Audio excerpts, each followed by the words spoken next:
So let's just jump right into that first mistake, which unfortunately I see happening way more than it needs to because it's a very easy solution and very possible to completely avoid this.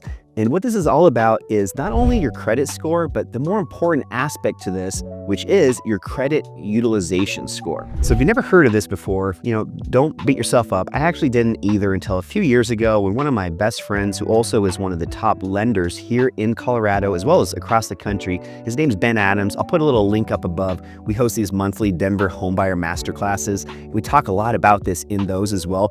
I'll put a link also down below in case you guys want to sign up for the next one. But he really hit this one home for me and really explained it in a way that I never really had thought about it before.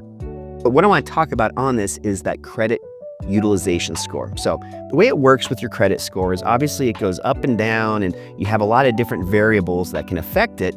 But one of the ways it gets affected the most is through both the local and global credit utilization score.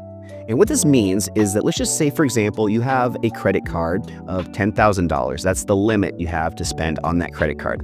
A credit utilization score always needs to be kept at or below 30%, and that's going to really help boost your credit score quickly. And if you want to even be more just as a complete expert badass with your credit, even try and keep it below 10% of that credit utilization score.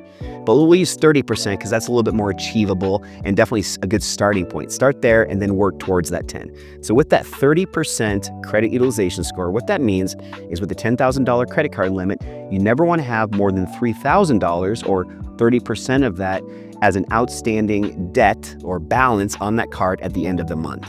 By keeping it below that 30%, that's really going to dramatically and advantageously affect your credit score and help it get improved. So how this all ties into this first Denver homebuyer mistake is what happens a lot of the time is homeowners will, they'll submit their pre-approval applications. So they're just getting ready to start going out and searching for homes and they get pre-approved by a lender.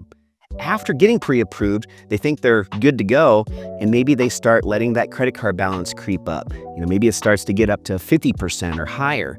Now what happens is when you get closer to actually buying a home, maybe you even get that home under contract. When it gets further along in the contract to close process, the credit card companies might be reporting that your credit utilization score is now worse than it was when you got that pre-approval. No matter what, even if you have a pre-approval, lenders are always going to do a hard credit check and really do a much more thorough analysis when it gets closer to the closing date. It unfortunately happens all the time, but buyers aren't really that aware of this, and they might actually have been pre-qualified, but now with that higher debt on their cards, they no longer qualify for the home, and you might lose out on that home of your dreams you've been so excited about. So it's just really important to keep this always on the top of your mind, not just when you're getting ready to even apply for a loan, but also once you even get a home under contract, having it be just as important moving forward all the way until you get to the closing table. Now, one last little bonus tip I'm going to share with you guys. This 30% that I shared, that's a local credit utilization score. There's also what we call a global credit utilization score. And all that means is rather than just one specific credit card, it's looking at all of your debts. Let's just say maybe you have 3 credit cards. Maybe you have a $10,000 Visa card and maybe you have a $5,000 card on a different bank, or maybe you also have even like a revolving line, like a shopping card at Best Buy or at Costco. What the global score is all about is taking all of that and collectively still also keeping below that 30% mark. So it's not just about one card, it's about the entire global credit utilization score. So it's just important to understand that it's not just for one card, you want to have it encompassing everything. It's a really, really important tip and something that a lot of people just don't know about. So definitely really excited to share that one with you guys. And before we move on, also just want to give you guys a completely free bonus gift. I have actually a complete guide to credit utilization as well as just how to be in the best position possible to prepare for when that day comes. I'll give you guys a free copy. The link will be down below and you guys can dig into it there. I talk a lot more in depth about this credit utilization as well as other ways that can boost your credit score by up to 60 points in a very short amount of time. So definitely grab a free copy of that. All right, and then you know what? Before we move on to that second buyer mistake that I also see all the time, I got one more little pro tip to share with you, and that is this. What is most important than almost anything else when it comes to buying a home is preparation. and just being educated to make sure that you're making the best decision possible when that time comes. And not only does that apply to your home search and really ironing out exactly what you want in a home, but it's also just as important to understand that this financial aspect to getting pre-approved, if you are going to be doing a home loan, it's okay to really focus a lot more on this upfront. And even if maybe your goal of buying a home isn't for another year, still at least get the process started today or very soon by connecting with a lender and just understanding where you sit today.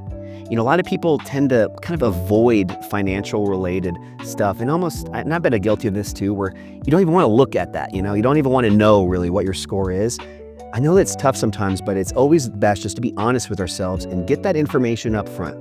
That way, when you maybe do want to buy a home in 6 or 9 months, you've done the work you need to leading up to that. So when that day comes, you're in the best position possible to get more favorable loan terms, as well as hopefully just to even get qualified. So it's something that a lot of people do is they don't think about this kind of stuff until they're ready to buy a home, and then they start the process. Well, the bad part about that is by doing this, you might find out at the last minute that there's some issues going on that you need to resolve, and those aren't issues that can get fixed overnight. They might take a few months.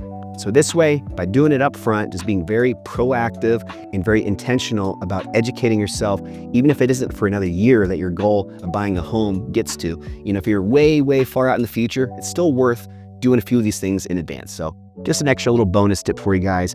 I guarantee you'll be happy you did this.